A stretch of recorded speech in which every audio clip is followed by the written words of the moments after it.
Hey ya, it's Thursday, April 28th, 2011, and this is Day 9 Daily number 296. You will note that I am significantly brighter today, especially if I lean at an angle like this. My forehead just becomes, you can just see my skull under the skin. And that is the one issue with the updated drivers on my web camera. They just do not maintain any consistency in settings. I had time to fix it, but you know what? I'll be extremely bright today. Literally. In today's Day 9 Daily, it is the last day of 2v2 week. To recap, for any of you who missed, I will even recap in a very fancy fashion, twirling my glasses seductively in the right hand. We began 2v2 week with a review of some basic concepts for any of you who have never done 2v2 before. We did that on Sunday. Then we jumped into Fun Day Monday, which was about having the worst 2v2 partner of all time. On Tuesday, we looked at the idea of having map control, especially as a resource, and why, in a lot of circumstances, what you think feels like a 1v2 is actually a 1 versus half a player and half a player, that they're both so crippled from that early aggression that you're actually okay. Yesterday, we just did some straight-up analysis on some pretty good, high-quality 2v2 games. So that way, if you're looking for just some general strategy thoughts, definitely watch Wednesdays. And today, we're going to watch games of me and my ally Tristan playing. Yeah! And we're going to be doing some subtle money dumping techniques, or in some cases, some ultra-overt money dumping techniques. We'll talk a little bit about that in a moment. Just wanted to do the usual set of announcements for Fun Day Monday and Newbie Tuesday next week. For Fun Day Monday next week, you must play Terran, only having 1 barracks and 1 factory running at any point in time. You can make Marines, you can make tanks, but you can only have 1 barracks and 1 factory. All the rest, starports or expansions. One of those type of things. On Tuesday, I want to see you doing a lot of fancy ghost attempts for Newbie Tuesday. Not in an epic, LOLOL, I nuke rushed him and it worked, watch this game, because we won't. I want to see attempts at incorporating ghosts into gameplay, such as Marine Ghost in Terran vs. Zerg, to snipe Mutalists, to EMP Infestors. I would love to see people doing some ghosts instead of Vikings against Protoss, perhaps even doing some ghost openings to try to, just do damage with cloaked ghosts early, or even in Terran vs. Terran, using ghosts with EMP instead of getting missile turrets to deal with Banshee harassment. Keep in mind that ghosts are extremely good against Banshees, just in terms of the little bing-boo, actually kills the Banshees really fast. That's what's happening next week. In very exciting news, the Day 9 TV voluntary subscription service has just been released. Go to day9.tv, that's the live stream, and scroll down.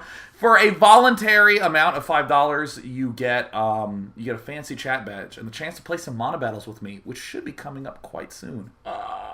And there'll be more features added on. Again, there's nothing that changes if you subscribe. It's just you get extra bonus stuff. So the daily is always going to be free. If you're just kind of sitting casually in your college room and you're like, I wish to not move, then totally stay chill. I am delighted to have the contribution of your eyeballs. Pretty little eyes. All right, cool. So let's go ahead and talk about what happened in terms of this whole money dumping business while I really take time to vigorously clean these glasses. I'm actually going to get some water on here because for some reason these things are just like absolutely the fuzziest things in the universe. But so once upon a time there was a boy named Day 9. The story takes place 1 week ago, and I wanted to do 2v2 week, and I wanted to do a daily about money dumping strategies because you can transfer funds in a 2v2, and initially I kind of was just like, oh yeah, because then if I'm dead, my ally can give me some money and I can rebuild again. But obviously this is sort of a realm that hasn't been explored that much. I don't see that much discussion about it in forums. Oh my god, is that clear? That's great. But it's something that clearly begs to be explored, some ideas.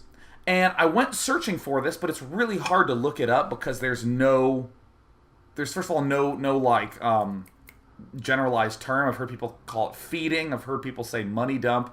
I've heard people say other things. I don't know. Like, those are the 2 big ones I hear, feeding and money dumping, but still can't really find a lot of good stuff. So I wanted to do that on Wednesday, but since I couldn't find any good replays, I just said, okay, well, Tristan, when you get off work tonight, let's play a whole bunch of 2v2s, and we will attempt some money dump strategies. And the important ideas of 2v2 are still going to hold really, really strongly. That we need to worry about a whole variety of cheeses at the start. Well, perhaps not cheeses, but I'm going to call them tactics. Kind of like if you're playing against a Terran, no matter what race you are, you always kind of have to have in the back of your head, do I have enough time to get detection if he gets a Cloaked Banshee? You just kind of have to have that little thing in your head. And there's a lot of those types of things in 2v2 that we need to worry about. Another big concept we're going to be thinking about is what races our opponents are. Because if we're against a Zerg team, we're going to be thinking something a little bit different than if we're against a Terran team. Or as I was calling them earlier in the week, a non-Zerg team. Let's see, what were some of the other things we considered with this? Some of these strategies that we ended up doing were practice. Some of these were winged. Some of them are extreme examples of money dumping. Some of them are less extreme examples of money dumping. We're going to look at a lot of them. Some of these were come up with on the fly. Some of these we have done before. Some of these we saw other people do to us and have beaten us in the ladder, and we said, let's try some of that stuff. Before I drown. Perfect. Oh, man. All right, so let's go ahead and look at this game. Here I am. I'm day 9, guys. You're officially watching some of my games. Now, I will say some things that happen in these games are comically good. They're just lulzalicious. Because per usual, I always have the most distracting person in the universe, Tristan, spawning up here at the top. He's Mantra. There he is. There I am. Hi, gula gula. Have fun, have fun. You can always tell who I am by my extreme jubilation, or against Najagzd. And we're also against Mitko. So we immediately knew that we were against a double Terran. And by the way, I just want to point out that this is my least favorite map in the whole wide world because, okay, so look at Tristan's base. All right, here he is. And he gets a little tiny ramp. It's the tiniest little ramp in the whole wide world, right? You can actually wall this off with 2 barracks. You can completely block yourself in. Tiny little ramp. And then he has this nice little tucked away expansion. And then here, look at me. Oh, holy huge ramp. Oh my god. And back door. That's huge. Oh my god. Because Blizzard thought, all right, design team, sit down. In every 2v2 team, one of them is bound to be an asshole. So we need to punish him by making it impossible to defend his base in any regard. So you might be wondering, why build a supply depot at the backside? Well, because I'm against a double Terran team, we know that there's going to be a very, very difficult time for them to do aggression. I'm pinging the start positions because one game, like 3 months ago, Tristan accidentally sent it to the top right, and I have never let him live it down. It is important to have a prodding, teasing relationship with your 2v2 partner, so you can just ping the mini-map, don't have to say anything, and he's just like, I hate you. It's always good. It's always good. So I can tell you right now what we're going to do is a straight money dump. A straight up money dump hard. I'm going to be feeding Tristan with nothing but all my resources. I'm going to be muling and doing all this stuff. I'm going to build some Marines at the start for defense. Tristan ends up scouting them. The biggest question that I'm asking is, do you see a gas or do you see a second barracks? Because we see these gas geysers, I actually probably should have thought this over a little bit better. Because we saw these 2 gas geysers, we know there's no huge mass Marine push. Generally, a mass Marine push is going to happen at about the 5-minute mark.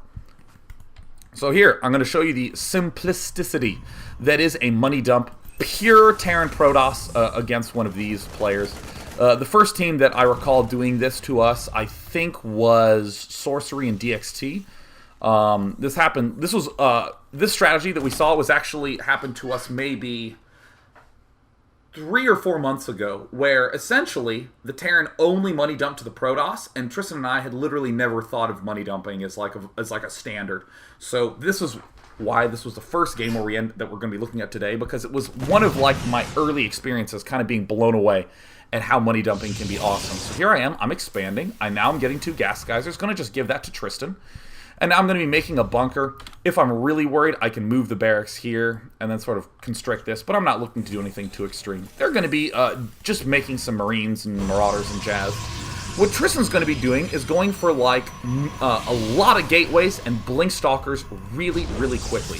Blink Stalkers are a great unit for harassment, and because I'm money dumping to him, he can get a huge number of them. Just like an absolutely ridiculously gigantic number of them. So we're speeding things right along. Yeah, look at this. Getting all his gateways up. Can you go 5 gateway? Well, yeah, because just watch my money. Just watch it. I'm doing nothing but dumping to him. There, see him still dumping, still dumping. There's stuff happening on the mini-map, but the important thing is that I'm giving Tristan a lot of resources. Now, here's the most important thing about money dumping. When you go to the resource transfer menu, you can just mouse over and scroll up. And that makes it really easy, because I used to just like try to click my way up. Send. Gotta click more. You can easily just like hear that scroll wheel. I don't know if you can hear it, but I'm doing it. So I'm just giving Tristan a whole lot of money. So yeah, they're going to be coming to me. I'm just going ahead and rebuilding a little bunker here at the back. But Tristan is going 5 gate. He's even getting a forge. The awkward part about doing any sort of money dump is that the Protoss only has 1 Nexus. But I'm strongly encouraging Tristan to get a Dark Shrine, because, as we're going to see, the ability to do harassment with Blink Stalkers and have a ton of Dark Templar out on the field makes it very, very difficult for these players to do much of anything. So here I am. I'm also getting an engineering bay just in case. And Tristan's just going to be harassing them. And he's going to get a ridiculous amount of stuff. So he can easily walk in, do stuff like that. Or I can just throw down a scan, and he can pop up into the main. And if we go to the resource menu, we see that Tristan is rapidly pulling ahead of everyone in the whole game. Tristan proceeds to do some micro that makes me kind of laugh at him. He loses some things. It's important to laugh at your ally a lot. And I just kind of want Tristan to continue to bounce around here. I don't think he should have exactly pulled back. The important thing is that he is having a stupidly huge amount of stalkers and can easily bounce out of any engagement. He should actually be engaging this a little bit more aggressively, but that's okay. We like Tristan. We don't like to beat him up too much. I'm taking yet another base. Now, you're starting to see from this strategy, from this insane money dump strategy, there's the obvious result, which is that the Protoss is going to be able to have both a huge army and really fast tech. Ordinarily, you'll have something like 2 players both going a whole bunch of Marines. Oh, they're both staying really low tech and getting big armies. Or a player goes for really, like Banshees, and will have like 3 Banshees, and that's it. Again, high tech, not a big army. With money dumping, he has the whole shebang, so he's going to have a really beastly army. Now, what is the important resource that I talked about in 2v2? Map control. Map control is an extremely expensive resource. But if I'm money dumping him, Tristan can get this huge army and have map control, and that's why he's going for Blink. He really is locking down hard on the map control. And that's why we're also getting these Dark Templar up. Where is he? Did he make any? I don't think Tristan actually made any Dark Templar. That's okay, he will, because I start yelling at him too.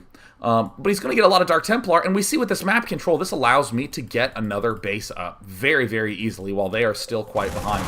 So this player proceeds to just run up into my base. I'm just going to lift and pull out of the way. I don't actually lose much of anything. And then I end up transferring back. And see, look at how great this is with Blink. He easily pulled back. Any tactic or any trickery they try to do, Tristan can just easily punish them. Again, in the resource tab, we see that Tristan is way ahead of both of them. That 45 is all Wakas. Ain't that easy? Ain't that just a piece of cake? And I'm literally getting no upgrades. I might make some extra missile turrets. I'm kind of gearing up to take this. An important thing to note when you're doing a money dump like what we're doing, obviously Tristan just has a ridiculous amount of gateways. Because he can even start going Colossus right now. One of the most important things to note is that if you're the Terran player, I'm going to be popping over 400 a lot. It's so tempting when all you're doing is making SCVs and orbital commands to just, like, expand, like, way more than you should. It's really important to spend long periods of time money dumping excessively. So what I am looking for is whenever Tristan makes a huge big play. Like, if he's just bouncing around here and a bunch of Marines and Marauders run up and Tristan just has to run out, I'm not really going to be doing that much. I'm probably not going to be gearing up to do any sort of expand.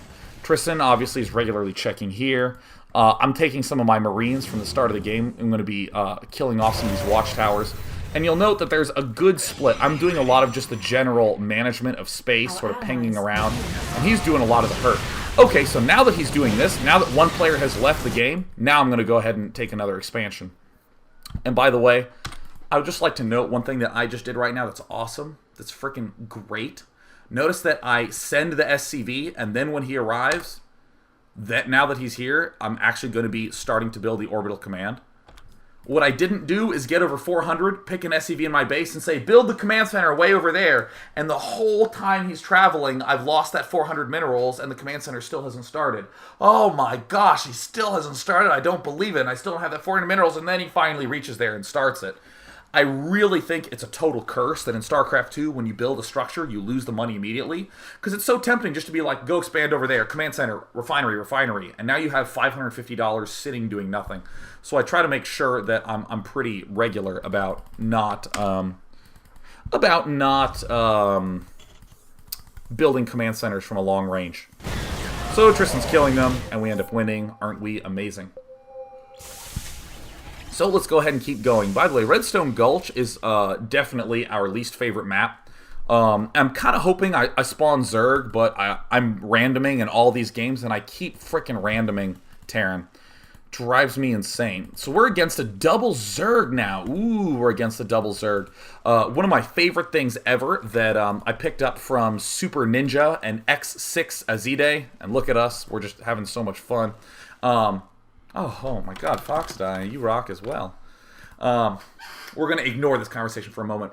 The two Protoss players we actually looked at yesterday, Super Ninja and X6 Azide, I don't know if I'm saying his name right, but that's how it's written. They do a very smart thing against a lot of Zerg teams where they just get an extremely fast Void Ray. So what I said this game is, you know, Tristan, I'm going to be sending you some money to get a little bit of extra Void Rayage.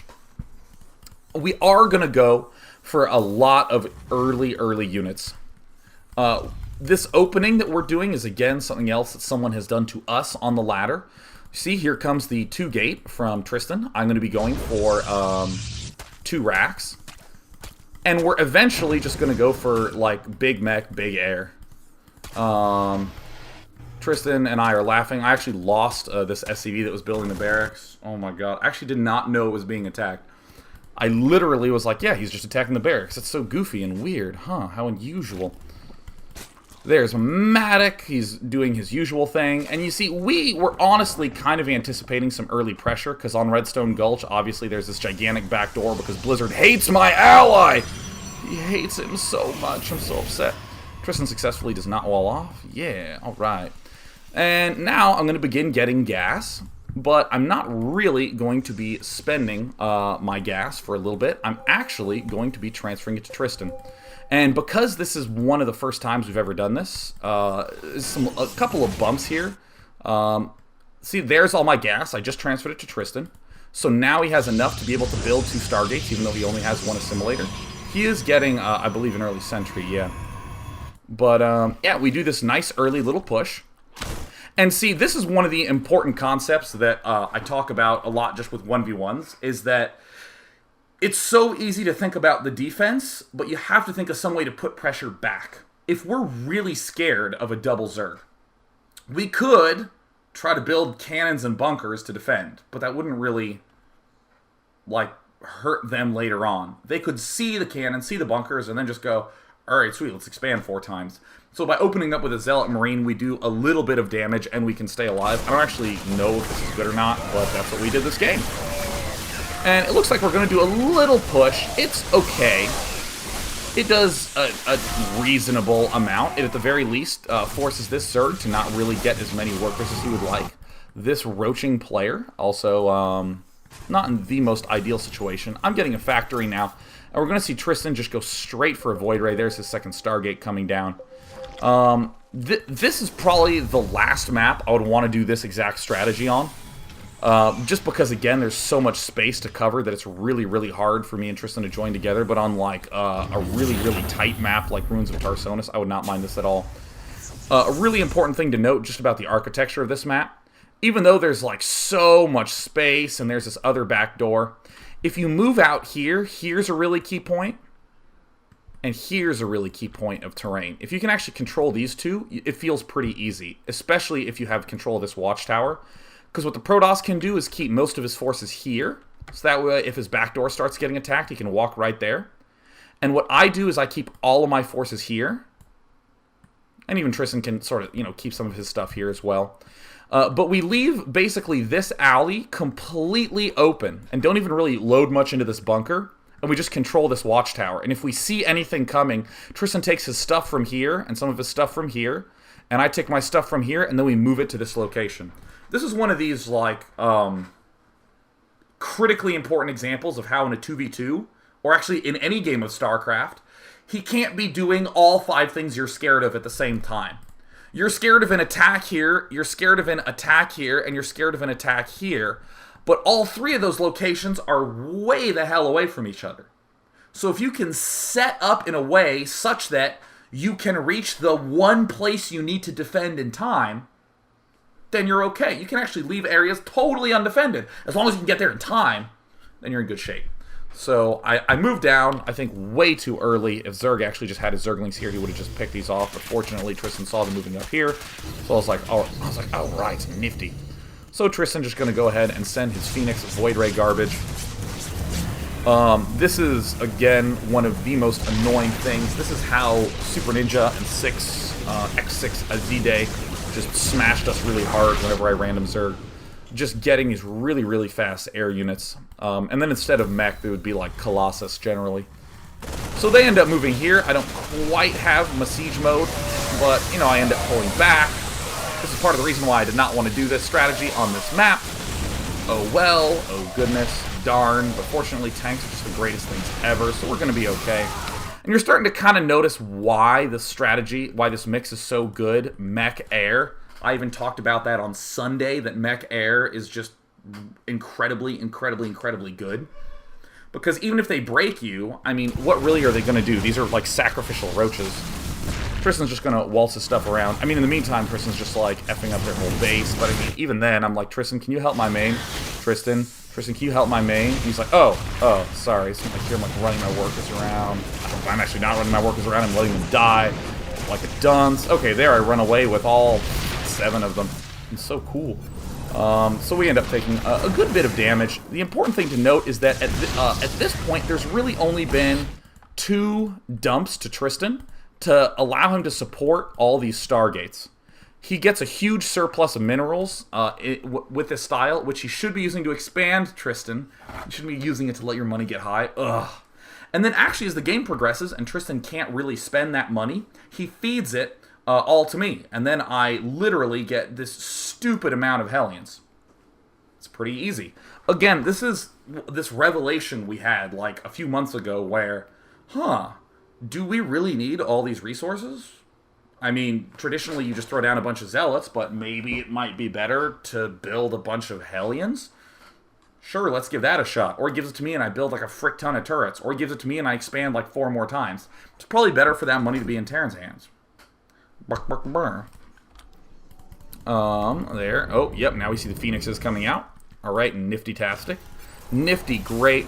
And what we're going to end up seeing is that once we stabilize, it ends up being a pretty straightforward game from here.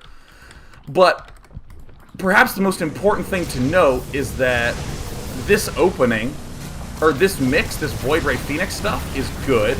Especially when I'm just building a frick ton of tanks and turrets all over the place. But also, yeah, look at that. 5 queens. No problem. Easy peasy. But also what's nice about this, about what we're seeing here, is how we got there. How we opened up with 2 gate into 2 racks. Again, this is not the map that I would really want to do that on, but that's what we did. That's what we ended up doing. Let's see what random brings us yet again! Oh, Redstone Gulch. Ugh, gross. Redstone Gulch. I hate this map, but fortunately I random Zerg, so I'm like, yeah, I'm feeling pretty darn good about myself. Nifty, nifty, nifty. So now we are against a Terran and a Terran. So this was a strategy that was completely and totally winged on the spot. Well, actually, part of it wasn't. I went for a much earlier pool than I ordinarily do. And my thinking was, I will put pressure on them, I will split them apart with my Zerglings, and these Marines will not be able to move out very early. You'll notice my queen is delayed a bit because I did get my pool so early. I'm going to be expanding here in a moment. And then I'm going to be transitioning into pretty much money dumping to Tristan. And the one trick is that I need to get a Baneling nest really fast when I do this. I'm going to be money dumping Tristan. I'm going to be getting a whole bunch of drones. But all these Zerglings that I made initially for map control, I don't want to make any more Zerglings. I just want to make those Zerglings that exist better for holding off any sort of early cheesiness. So I need to turn them into Banelings. Seems reasonable enough. Except the one issue is that I've never actually done this against Terran team. Incidentally, we always kind of end up doing this against like Zerg Protoss teams or Zerg Terran teams. and I generally don't get my pool this early. We're going to see exactly what goes wrong in a second here. So look at me. Yeah, why don't you stay back? In the meantime, they're just going mass Marines. I try to run up here. Yeah, can't you do nothing about it? I'm feeling very powerful, so I suicide a Zergling. Yeah, I'm mighty. I get my hatchery up. I put guys into gas way later than I should. Because around the 5-minute mark is generally when huge, gigantic, frickin' scary Marine pushes come in. I really needed to get this frickin' Baneling nest up way earlier. Because even Tristan is here, you know, trying to bring the noise a little bit. He's still going for his Blink Stalkerage. So I'm like, go Tristan. Everything's looking good. Baneling nest still hasn't started. Oh my god, did I get this thing late? And then a whole bunch of Marines come out, and I'm like, Tristan, we need a... Oh my god, I'm really sorry, Tristan. He's like, did you not get your Baneling nest? And I felt so embarrassed. Because that is a traditional mistake that I make, because I'm really into experimenting with these money dump styles. And I don't know why, I have like a mental block against getting a Baneling nest. So they come in, but notice I'm making drones. I'm committing to the money dump. We're about to die, but you know what? I'm holding strong. I got a daily to do, you know? I will stick with the money dumping. But I still want you to note kind of how this ends up playing out, because suddenly we're going to see a concept that we saw yesterday. Yesterday, we saw all sorts of Terran players. See, look at this, splitting his barracks up, trying to hide them. And again, we have a 4 racks play. Ooh, it looks like he's even going into 6 racks because he's a fan of the little one. This is painful. This stinks. Oh, I think I maybe get a couple Banelings here. Oh, you guys are gonna love these Baneling shots. Tristan trying to do his best to micro, but of course, when they have like 5 times so many Marines to get Stalkers, it's kind of hard. Yeah, oh yeah, Get them, Banelings. I felt so cool at that very instant. But unfortunately, I'm still like dead as shit. So, they're still sending lots and lots of Marines, but the important thing to note is that Tristan, again, by going for this big Stalker play, he's going to slowly begin stabilizing. Kind of slowly. I'm going to come back to my favorite technology tab. This will happen in so many 2v2s. I'd like to move to this uninteresting piece of terrain so we can look up here at this tab, at the spending. The team that cheeses will almost always not have the highest technology. The person that they went all in against will generally be screwed in some regard, but the one player they didn't attack, that would be Tristan, he will have the highest technology. So once again, since they attacked me, all 3 of us will be low, Tristan will not be low. And because we're money... in a normal game, in a normal typical average 2v2, it means that Tristan would have to really start doing the damage while I got back on my feet. But with the money dumping, it means that we can immediately accelerate how awesome Tristan is going to be. I actually think that it is correct, if I was not going to money dump, to start doing that now, to make that my decision. By the way, we have an Overlord position here, so that way he can do Blink up into the main. I probably should have sent another Overlord elsewhere. But I still take my Zerglings. I'm still going to be trying to cream these destructible rocks with my giant Beastlylings. And then I end up re-expanding. I'm like, Tristan, what resource do you need? He says everything. So I acquiesce to his request because I'm like a really nice ally. And honestly, I think that Zerg money dumping to Protoss is probably one of my favorite things ever. Except when you do that with your Stalkers, dude. This is, I honestly think, one of the most effective things. I actually... almost always, when I random Zerg, I throw down a huge money dump to Twistaningu at some point in the game. I'll even generally do, like, Mutalisks.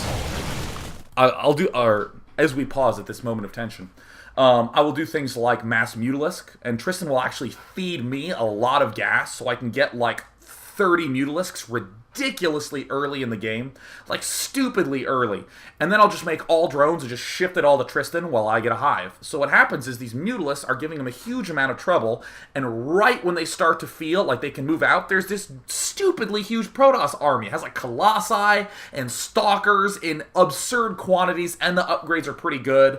And then, right when they're starting to get even with Tristan's army, I have Broodlords. So you see this huge shift that's happening right now. That's one of the awesomest money dump styles that I have ever seen. So we're going to see the usual obnoxiousness. I think Tristan was not quite aware of how unbelievably good Stalkers are. Like, they could have just sat there and taken that, but he's doing the smart thing. He's pulling back.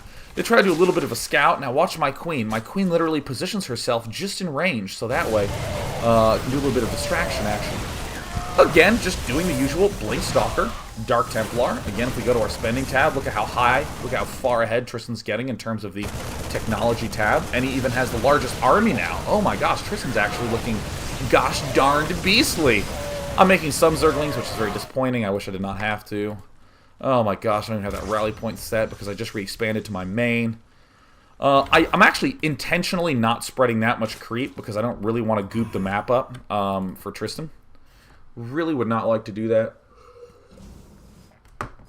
And, you know, in retrospect, I don't actually know why I didn't do that. I recall there was a game where we were playing against a Zerg and money dumping, and I don't want to spread creep there because it only helps the opponent's mobility, but here we're against two Terrans, so it would be strictly positive for me to creep spread, but I simply didn't.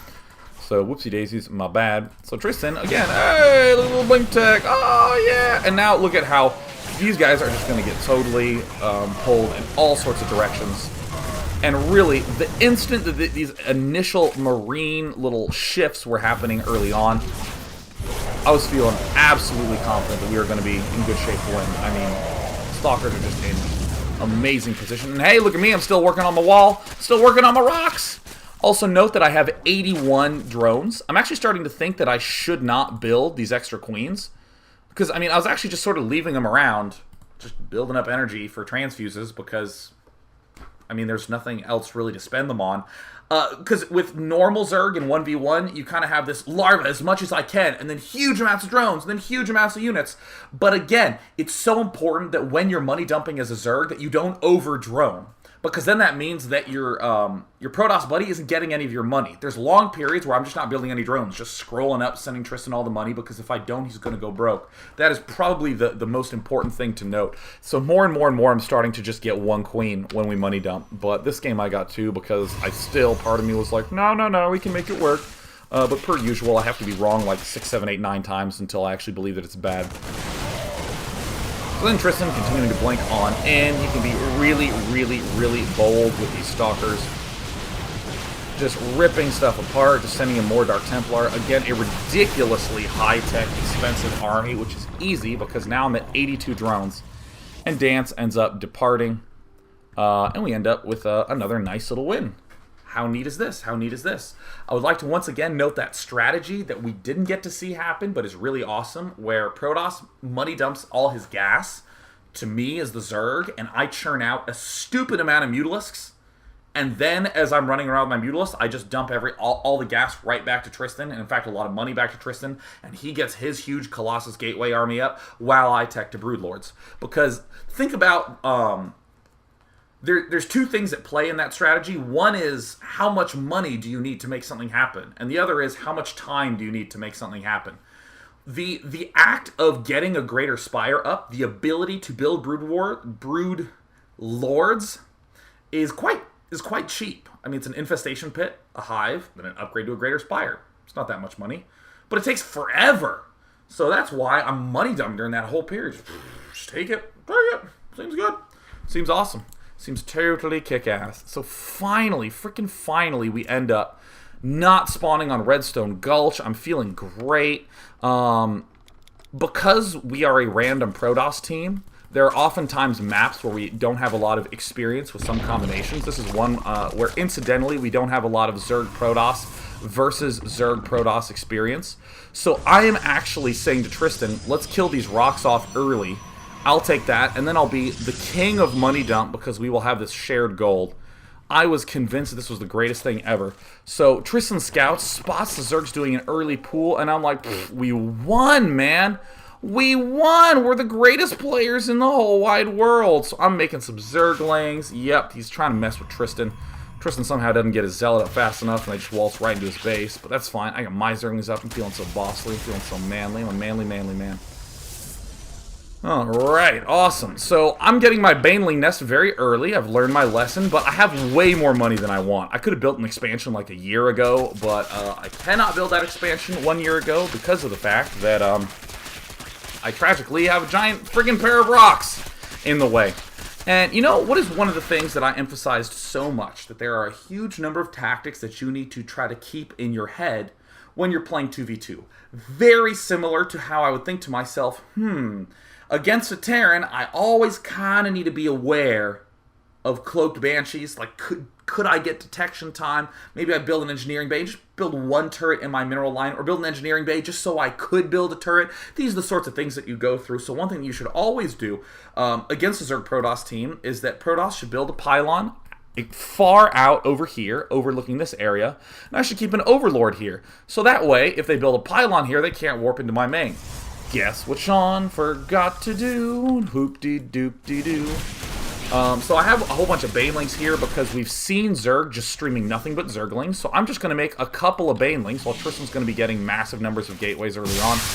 And look at me. Yeah, taking out banelings, no big problem. I actually almost crashed my banelings into the destructible rocks, but I'm way too good for that. But clearly not good enough to, you know, have blocked the zealot walk-in in the back of my base. This is like the most common tactic in the universe. In fact, this Protoss player even just went for it straight up. Look, he even doesn't even have guys and gas. And I was just like, oh my god. So Tristan's like, did you really not look at the back of your base? And I'm like, I'm sorry. I'm sorry. It's okay. I'm going to expand to the gold. It'll be fine. I'll money dump. I'm relentless, man. And then what happens is a whole bunch of Zerglings wander up. And I'm like, yeah, come here, my Baneling. Oh. And here, this might look like an accident. The fact that my two Banelings crashed in there. That was actually intentional, but totally fucking wrong. Tristan was like, do you think maybe you could spare a Baneling? And I was like, Tristan, I can spare two Banelings. That's literally what I said. And then I killed it, and then I had no Banelings. So we're going to see the Zerglings just wander up here and just kill us. Alright, so here comes the Zerglings, and I'm just like, oh, that's not good. Maybe I should save those Banelings. I'm like, oh. Well, drones are pretty good. I saw Lucira do a pretty good defense against a big school, so maybe we can just do this. But as more Zealots roll in, I'm still convinced that I can money dump. I'm like, oh. And at this point, my Skype actually starts crashing. My Skype just completely starts falling apart. So I'm actually tabbing and causing gigantic lag at this moment in the game. So I'm like, Tristan, come on, micro, man, micro. He's like, what's wrong with your Skype? Like, oh my gosh, it was like ruining my whole computer. So I actually don't have any money. I gave it all to Tristan, but I'm convinced that we can hang in there. We can't. We lose that game like really badly, so... a shining example of why you should just check for this cheesy goofiness, and why you should probably practice at least a little bit before you do something cold on a new map, because I was kind of thinking, yeah, I can kill those rocks in time, because 6 Zerglings killing a destructible rock takes 2 minutes of time, but my Zerglings were apparently preoccupied with trying to keep Tristan alive, because Tristan couldn't get his Zealot to his front early enough. Oh my god, it's problems I have with my ally. And then, oh god, the other Zerg in the game, day 9, just crashed 2 Banelings into Zealots. Can you believe that? Ugh. So, you know, I think this is kind of a funny example of what happens when you don't come prepared. Because, again, if you make one little mistake in a 1v1, you can maybe have a bumpy recovery. On a 2v2, you're probably dead. So, probably just should have scouted that. So, Money Dump does have a loss on the record. Let's go ahead and check Gutter Hulk. This was something that was ugly. This was really, really ugly, right? This is very grody. So again, I think I've told you before that something that we saw Super Ninja and X6 Z-Day do is just go for very, very fast Void Rays against Zerg players. Like really, really fast, sometimes en masse. And we have seen a lot of other people start doing that as well, so we're stealing it. Because why would we not? Because it's awesome. So I thought to myself, hey, I'm Zerg, Tristan, you're Protoss. This map is Gutter Hulk. We hate this map. This is our least favorite map because I have a back door. Tristan also has a back door. Our front doors are extremely far away from each other. It's just a really gross map to be a defender on. It sucks, right? So, I'm just basically thinking, you know what? I'll go one base Roach. You still go for your Void Ray stuff, and I'll just send you the gas because I don't need that much gas for my Roaches. Again, I think we make a little bit of a misstep. Part of the point of this game is to illustrate that you can execute what I think is a good strategy very poorly and still beat what is considered a very standard, aggressive, obnoxious play by these two Zerg players. So what we're going to see from them is they both went Extractor Trick. They're both going to go Pool on 11, and they're both going to begin massing Roaches. So I'm actually painting the mini-map because I'm saying, Tristan, build all your stuff here, so that way I can bring Roaches and defend you early or easier. It's kind of tempting to like build your second pylon here, and then, you know, build some Stargates over there. But I want to have one clustered patch of buildings that we really both have to defend, and that's it. So I'm getting my slightly later Pool. Oh no, it looks like they're getting both a little bit delayed extractors. Clearly have practiced this quite a bit. So I'm getting my second gas geyser really early. I'm going to get way more gas than I actually even thought possible. And look at me with my awesome building placement. Yeah, no Zerglings can get in here, no Zerglings can get in here. But of course all sorts of Zerglings can swing right in this giant gaping hole on the right side. No big deal. I'm still going to be gassed up into Tristan. You're going to see a whole bunch of gas swing up in his face really fast here. We have to actually have to get to the 5-minute mark first. But both these players are just making a ton of Roaches. This is actually one of the more effective Roach openings. I did manage to, or one of us managed to kill off an Overlord somewhere on this map. I don't really, oh yeah, it was floating up here. I got him. Look at my queen. 1 kill. Ship it! So we're noticing Tristan has just a ridiculous amount of gas, but I really think that he kind of has to make a sentry here, like 100% of the time. But he asked, do you think I should get a sentry? And I was like, absolutely not. Go all Void Rays. They just wander right into his base and kill him. Now, for any of you who didn't know, a double roaching Zerg is really, really hard to deal with. Like, really, really hard to deal with. I think that double roach opening is probably the slowest map control play that you can do, just because they're fast enough that they can always join together. And be kind of a threat. You can do counterattacks with like Zerglings and Hellions and stuff, but the reason this is one of the scariest map control armies is because they're so strong. I mean, you have like thousands of hit points worth of units very, very early in the game because Roaches are so beefy. I mean, they have 145 hit points each, so you get like 16 of those right out the gate. It's going to be tough. So they straight up target fire this Nexus. And Tristan's good old 1 Void Ray gonna have to come in for save the day. And we're gonna see me try to save Tristan, but I'm just a few seconds too late. Not a big deal. So this is obviously less than ideal. I mean, we saw that sort of bumpy game where those Marines invaded us on Redstone Gulch, but you know, just after recovering and money dumping to Tristan, it was a pretty easy win. Whoopsie daisies. But here, this is one of these amazing examples again of, well, if one player dies, that's fine. You just win a really easy 1v2. And that's actually exactly what happens here. You see this Roach opening that everyone does? I mean, look at this. They're both making a bunch of queens. This player is getting an evolution chamber for Spore Crawlers because they are seeing the 3 Void Rays are going to pop out with Phoenixes. They see that this is what's going to happen. So obviously, they have to do some sort of huge, massive amount of air. Notice that the only reasonable air defense that an aggressive map control-y Zerg can get is queens. They can't get Hydras because they spent all their money being aggressive early on. They don't even have a freaking layer up. They could get Spore Crawlers, but again, the Spore Crawlers aren't going to help their ally at all. So in other words, the great benefit of getting air, period, is that with a Zerg team, almost always they're suddenly permanently split. And by permanently, I mean for like 8 minutes. Which in 2v2 terms is like permanent, you know.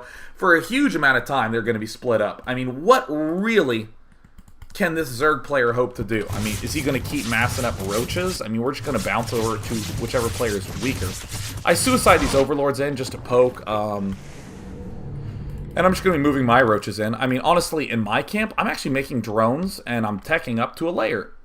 Because really, this is going to be super effective. I'm going to get some Roaches just for some sort of Zergling counterattack, which, you know, I honestly don't think it's going to happen. But then this turns out to be a very, very easy push. He's going to try to bring some more Roaches over, but, you know, we have a ton of Void Rays. And I have a lot of Roaches. I don't have more Roaches than both of them combined, but again, how the hell are they going to join together? How in the heck? How in the heckness? So, just to reiterate, if Tristan had gotten that sentry early on, he could have force fielded, and I could have run up here with all my Roaches, and we could have done a good defense of Tristan. We could have done very, very good defense and been in this exact same position. So this looks, even though this is looking not close, even though it very clearly looks as though Tristan and I are going to have an easy win, we could have had an even easier win where Tristan didn't lose his frickin' Nexus. Again, this entire strategy is predicated on the fact that I got this ultra early second gas, and I'm able to money dump to Tristan to allow him to jump way ahead in the frickin' technology. Look, Mr. hasn't had a base for an extremely long time, is still the highest in the tech tab, and still really bringing the noise to these Zerg buddies. Walking right on in, killing them queenies right on off. Just target firing these. I could target fire other things, but I'm a little bit too boss-like for that, so Tristan's just going to target fire. The queen is not quite going to make it out.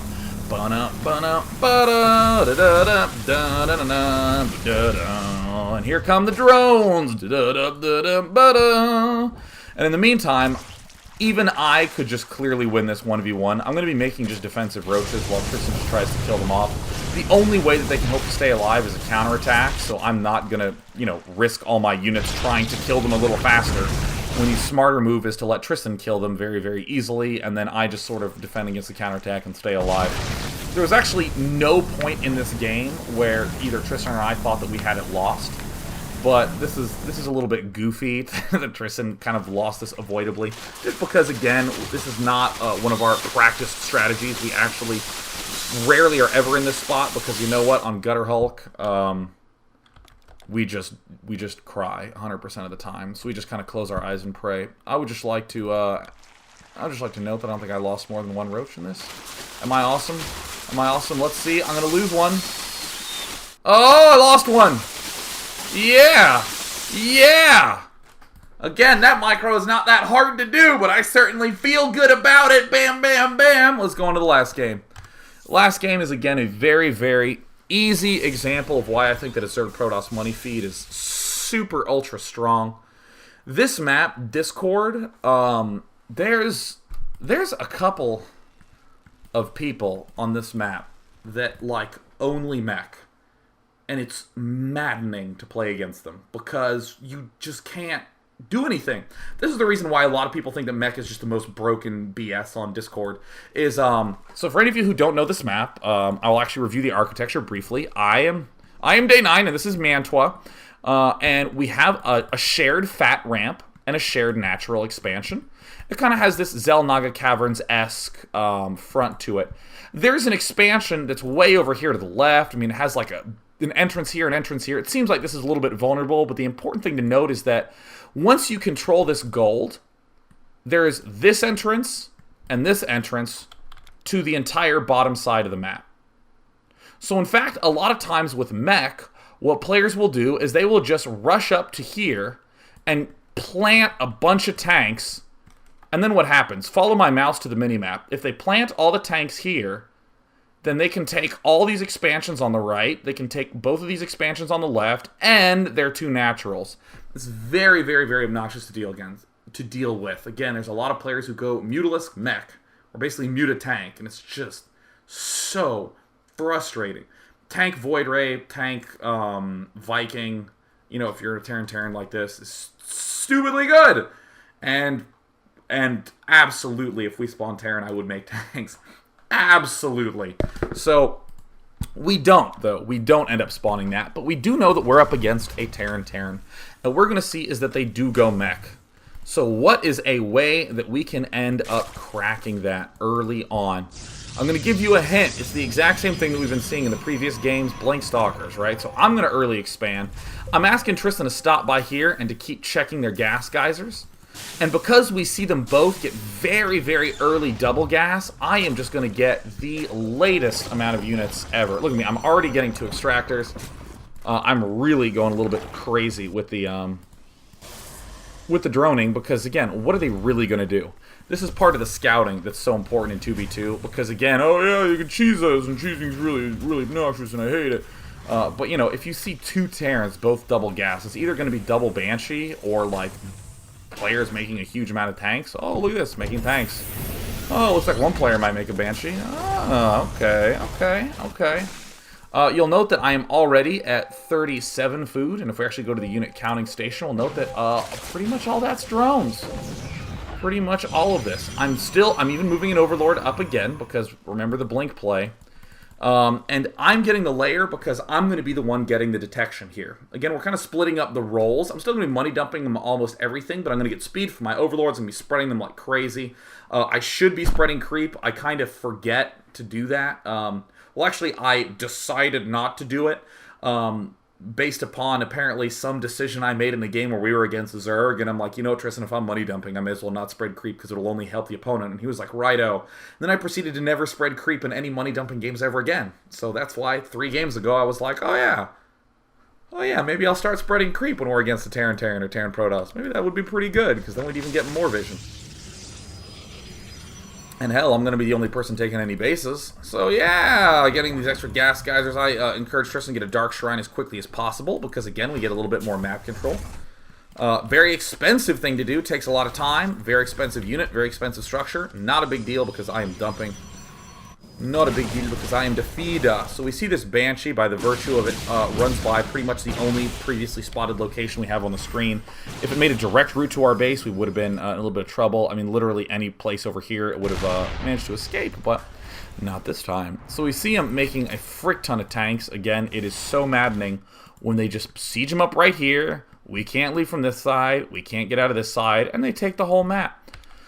Unfortunately, Tristan is just going to be walking up here, and immediately we're going to start picking him apart. And I want you to note how ridiculously strong this is.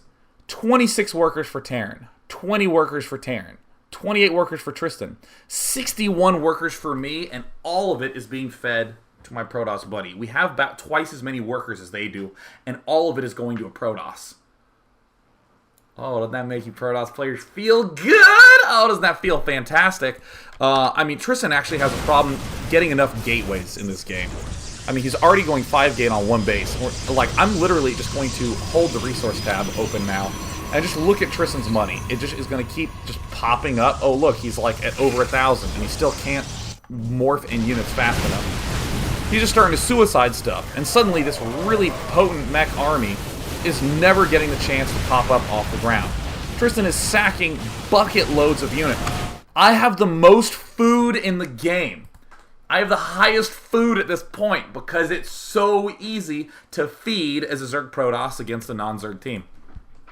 And there I am, taking my hatchery. There I am, being quite manly. Yeah, look at me. We have this really easy gold. Tristan's money, his gas is like ridiculously high. I'm like, Tristan, build more gateways. He has like forges going up. We are at the 12-minute mark, and Tristan is gearing up to go 12 gateway with almost all the tech. His blink's done, and he's already going for the 2-1 upgrades. Nice. I mean, not a big deal. I mean, I have my Overseer here just in case. You'll note that I actually have vision of pretty much the entire map. I have all sorts of stuff all over everywhere. And I see some units go over here, and I'm like, absolutely not. Vomiting creep. Tristan's continuing to just pressure. I have 103 drones right now. In the income tab, we're seeing that I'm quite high in terms of income. I'm doing quite good. I have 95 workers. Excellent. This is one of the more one-sided games that we've played in a while, just because of the fact that, in general, it's going to be pretty darn difficult to deal with a really solid money dump style. But in particular, when they're going for mech, even though mech is like the strongest freaking thing in the world, once it's up and running, we're just going to batter it down before it gets up and running. So I'm hoping that what we got the chance to look at today was a whole sampling that shows the amount of complexity that exists in 2v2 strategies if we just think of really violent money dumping strategies, like I am going to expand only drone and give it all to Protoss. I have seen, here's another really great way to money dump that we've done before. I, incidentally, was the one money dumping pretty much always in these games. But Protoss players will cannon rush. One player will cannon rush like crazy. Just go nuts, like especially on Scorched Haven. It's insane. They do tons of cannoning action. Sometimes it just wins the game outright. Most of the time, you'll end up canceling all of that. So what's been going on while that cannon rush has been happening? The other player is clearing out any destructible rocks, just letting the other person who's trying to do all his cannon antics do his thing. When the cannon rush is finally done, you'll generally have canceled like 5 or 6 cannons that didn't finish, so you'll have like 1,000 minerals. You expand, build some cannons at your mutual front, sometimes expand twice, and just start feeding the opponent. That's another very common Protoss strategy. One cannon rushes, the other gets fed after the cannon rush fails. Really, really cool. There's just so much complexity once you start introducing the idea of transferring resources, and it doesn't even have to be extreme. I mean, it can be something as simple as, hey, I'm going 3 racks Marine Marauder. I don't really need all this gas if I get 2 refineries. But I'm going to send it to you, dear Protoss, because I want you to get some Colossi a little faster. Or, hey, you know what? I'm going Marine Marauder. Zerg, please take all this gas and get a crap ton of Mutalisks. And it's really, really fun to see these sorts of things pop up. So let's go ahead and take some questions. Let's take some questions. The one thing that I would just like to note is that if you do any one of these strategies, don't be a dunce like me and forget to scout the back of your base, because it is entirely possible that he's just building pylons and warping them in there. Yeah, yeah. Dear Day 9, what amount of production facilities can you support when being money dumped by a 2-base ally? Depends on what you're doing, but like a lot. Like generally Tristan will have like 10 plus gateways and 2 forges. Sometimes he'll go like 9 gateway and get like 2 robos and go nuts. It's pretty awesome. It's pretty awesome. Here's kind of a oh yeah, and I just wanted to say that for me, probably most of the experience I have is with Zerg doing this sort of thing. You can easily support like 2 queens constantly adding larva if you're just going pure gas dump Mutalisk. It's beautiful. It's amazing. You get like 30 Mutalisks so quickly. Now here's a seemingly vague question, but I actually think it's very, very clever. Or actually very subtle is what I want to say. Aussay says, Dear Day 9, what's a good way to train with a buddy for 2 versus 2? You should treat it kind of similar to 1v1. In 1v1, the way I would say to train is to have one thing you do in each matchup. Like, here's the build order that I do. And try to work on refining that and dig deep into your strategy. Because remember, if you are really good at one strategy, then you are a really good player. If you are okay at 50 strategies, you are an okay player. Depth always beats breadth. So you want to stay focused in 1v1s. In 2v2s, it might seem a little hard because it's like our team against Zerg Terran, Terran Protoss, Zerg Protoss, the other one I forgot. There's 6 total team combinations. Oh, it's too many. I would say group it into Zerg and non-Zerg. That's a very easy thing to do. And then just keep a list of all the early, goofy, obnoxious bullshit cheeses and have a goal. So for instance, here, you know what? Like, here's a really, really simple thing. Let's say that you want to go Mutalisk mech. Mutamech, I think, is really good. Mutamech is your goal, period. In any matchup, against a Zerg team or against a non-Zerg team.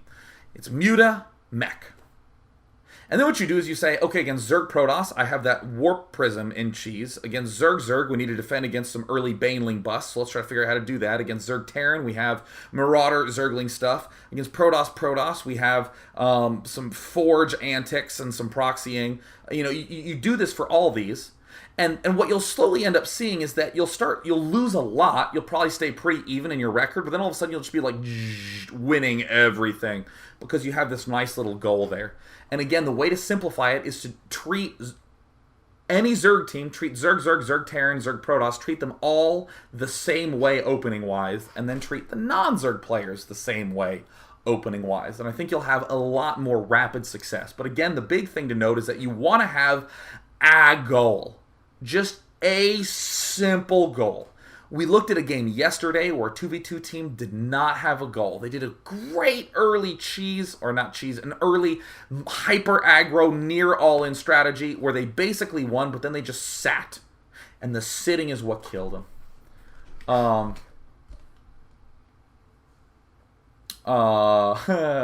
Deadly Craft says, Dear Day 9, did you know that every time you meant to say ally, you actually said opponent? That's a problem I have. Where really I'm so used to typing to Tristan, or to just talking to Tristan over chat. And also in Brood War, there was this really obnoxious thing where if you were ever just a regular ally and you were just sort of talking among the observers, if you want to talk to the players, you had to hit Shift Enter. So I'm really used to doing that.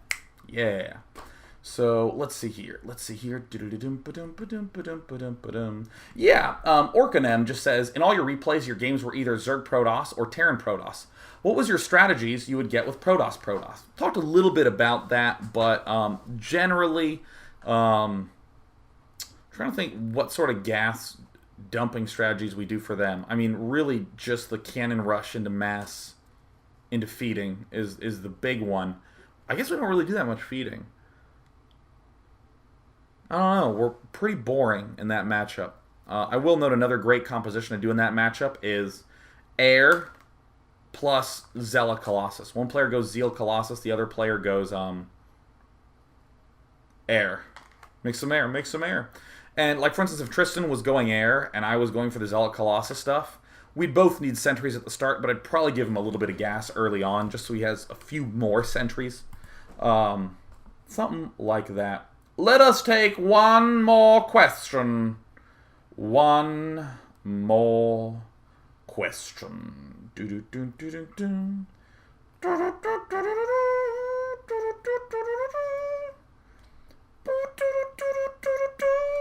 I'm really trying to find the best one. Let's take this question from the Russian one. The Russian 119. The Russian. Dear Day 9, it seems that there are going to be huge bumps in a money dumping strategy. Are there any principles to avoid these bumps? Yes, practice. The practiced money dump strategies that Tristan and I do look amazing. We look scary. But I mean, like, you saw some of those Redstone Gulch games were kind of comically bad, right? Because, we're trying to switch it up a little bit. The important thing to note is that sometimes what is a huge bump and a flawless game comes down to something as simple as, oh yeah, I should have given him gas to get one force field. Like on that Gutter Hulk game, I think that we could have easily kept Tristan alive if we had just given him one sentry. Actually, I think that there probably should be a pylon built in my base early, so that way he can warp in a sentry at my ramp. Something like that. That's just so tiny and easy.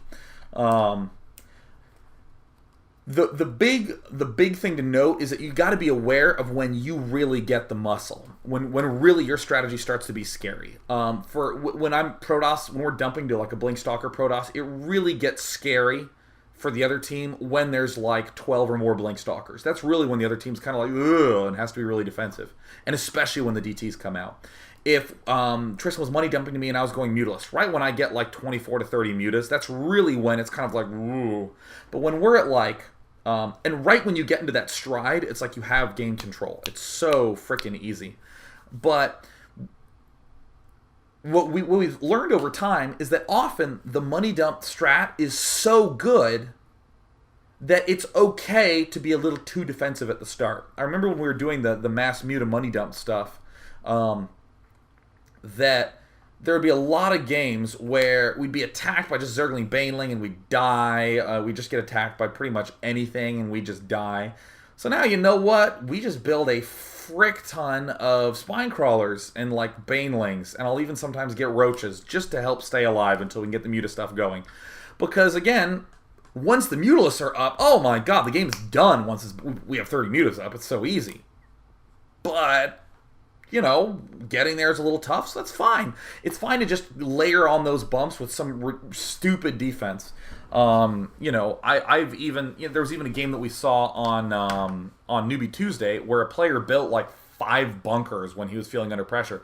That's totally okay to do. Yeah, it might slow down your amazing Blink Stalker DT business, but so who cares? It doesn't matter. Like, you're just gonna easily end up catching back up once you things sort of get in the mode, get in the whatever the hell I'm talking about. Just get in good shape. That's gonna wrap up 2v2 week. Thank you so much for tuning in. I hope you enjoyed the cool variety of strategies you saw, as well as the hilariously awesome loss. And I included that loss not just because that's the exact amount of games we played, or that was just sort of the order we played games in last night, but also because it's important to note that sometimes you're going to have like really dumb losses, and you got the chance to see that when we didn't lose, there was a point where it was like, oh yeah, cleaning up, just it's easy now, the game's done. So if you can just sort of avoid those bumpy parts, then you're just going to be in amazing shape. Always recall though that even the slightest of bumps in a 2v2 result in very, very drastic, extreme things happening. Not in that they're so super hard to avoid, but again, you saw one sentry. If Tristan had just made a sentry, he would have held off the push on Gutter Hulk with my roaches and hit his Void Rays. But again, because that little bump cropped up, because he just tried to sneak past that, he lost his whole freaking base. So now that we have wrapped up the daily, that was 2v2 week. Thank you all for tuning in. I think all of you are beautiful. Submit the Fun Day Monday reps to Monday at day9.tv. Submit the Newbie Tuesday reps to Tuesday at day9.tv. Peace. Ba-dum-bum-bum-bum. Ba-dum-bum-bum-bum-bum-bum-bum-bum.